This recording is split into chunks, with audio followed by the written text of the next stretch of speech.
Teaching children about the natural world should be seen as one of the most important events in their lives. Thomas Berry. Good day and a warm welcome. Our e-tutor is Miss Cedia Salmon Campbell. Let me introduce to you Lenicia Brown, Shani Fletcher, and Jote Laugi, Camry Roberts McIntosh, as we present to you Taking Care of Our Kids Inside and Out. Hi everyone, my name is Lenicia Brown and today I will be presenting on Yuri Bronfenbrenner's theory.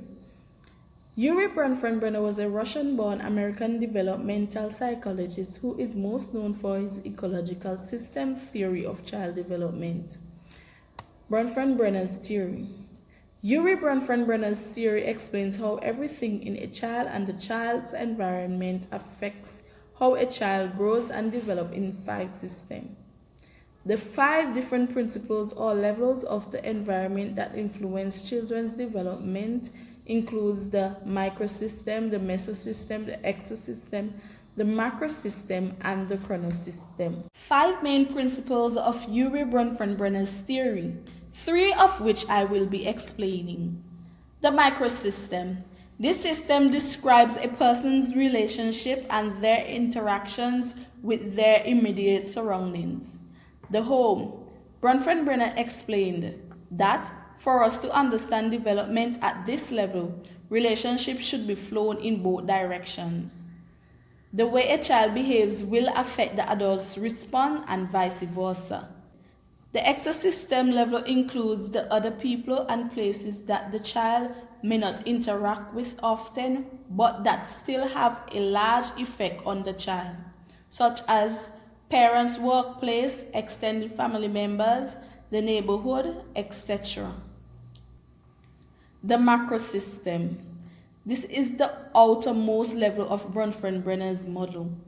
It consists of the values, laws, customs, and resources of culture.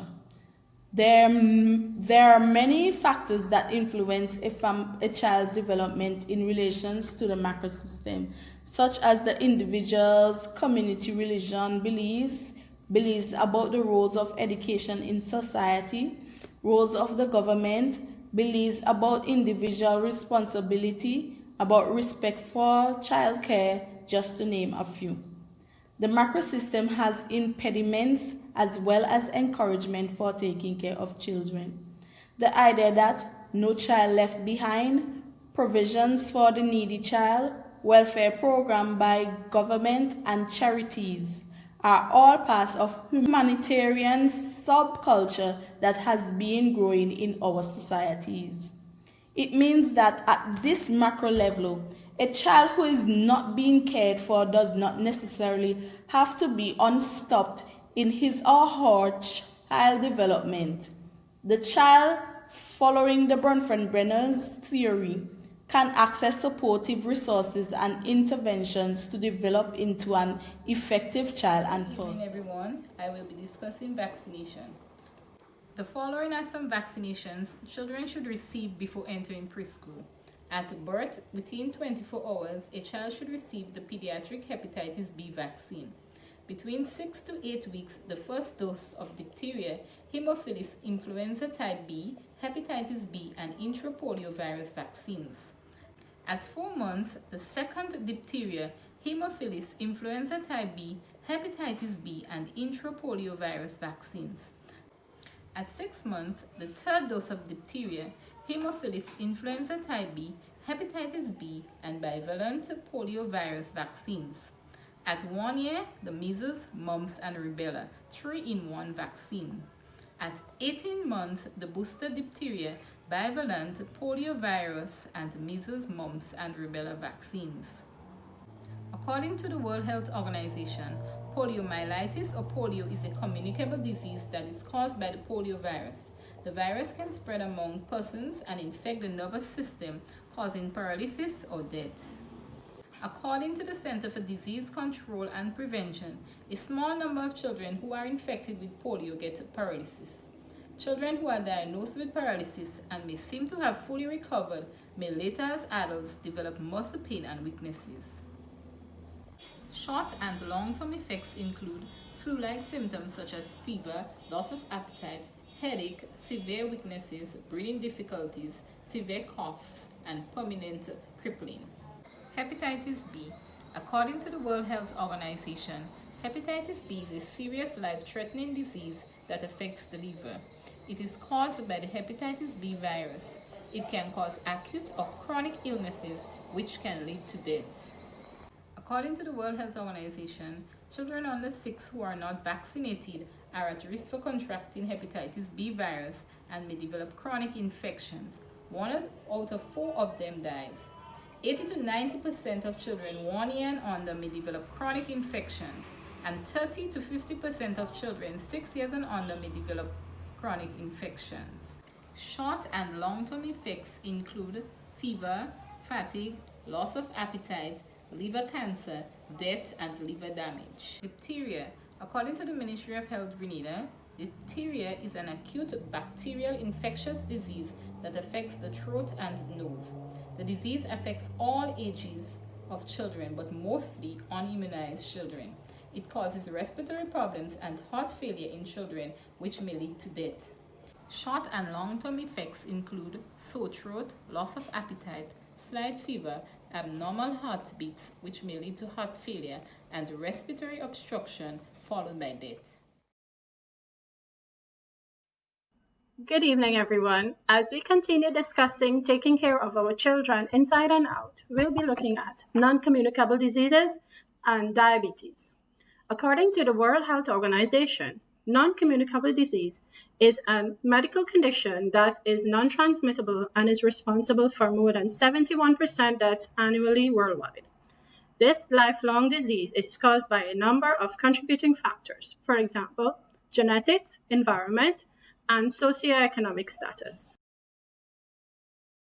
Diabetes in children is becoming more prevalent in many countries, and in time can contribute to cardiovascular disease, vision impairment, persistent health problems, kidney and nerve damage, and sometimes early death. There are 3 types of diabetes: type 1, type 2, and gestational diabetes. This is diabetes while pregnant, but goes away after the birth, and the mother is likely to suffer from type 2 diabetes. The number of children and teens with diabetes is increasing annually. A 2019 report from the International Diabetes Federation stated that more than 1.1 billion children and teens below the age of 20 are living with type 1 diabetes. And with European inhabitants, most of the children and teens with diabetes have type 1 diabetes. While in other populations, like Japan, type 2 diabetes is more common. With the increase of obesity and physical inactivity among this age group, type 2 diabetes has the potential to become a global public health issue, leading to serious adverse health outcomes, making this one of the fastest growing health challenges of the 21st century. Treatment plans for diabetes are based on the doctor's recommendation and the children's need. Follow a strict meal and exercise plan for children to stay healthy and active. Check blood sugar levels regularly and responding to the results. Control this will help children feel better, grow, and develop normal, and also reduce the risk of complications. Take medication on time. The blood sugar level goes up after eating depends on the type of nutrients the food has. This is why it is recommended that children follow a scheduled meal plan based on their age, physical activity, and likes. This helps their body to grow and work properly. Meal plan includes breakfast, lunch, and dinner with in-between meals and snacks. This meal plan would not restrict them from eating specific foods, but will guide you in selecting from the basic food groups to achieve healthy balance. Getting regular physical activity helps control blood sugar level and reduce the risk of other chronic illnesses. It keeps sugar level under control and maintain a healthy body weight. Here is a meal plan recommended for children. Breakfast, egg sandwich with whole grain bread and a glass of low-fat milk. Morning snack, an apple. For lunch, they can have grilled chicken breast with whole grain pasta, carrots and spinach, and a glass of fresh squeezed watermelon juice. For evening snack, they can have yogurt with half a banana. For dinner, green beans and broccoli with mashed sweet potato and chicken breast and water. For bedtime snack, 1 oatmeal cookies and a glass of low-fat milk. Ensure they drink lots of water. Thank you. My name is Kaitane Saunders, and today I will be discussing environmental risks, water and fire safety. What is unsafe water? According to the World Health Organization, unsafe water is contaminated water that is linked to the transmission of diseases such as cholera, dysentery, hepatitis A, typhoid, and polio. Insufficient managing of urban, industrial, and agricultural wastewater means that the drinking water of many persons is dangerously contaminated or chemically polluted.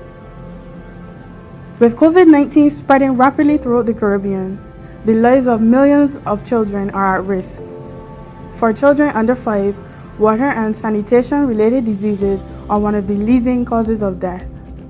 Every day, over 6,000 children die from preventable diseases caused by poor water and a lack of sanitation and hygiene.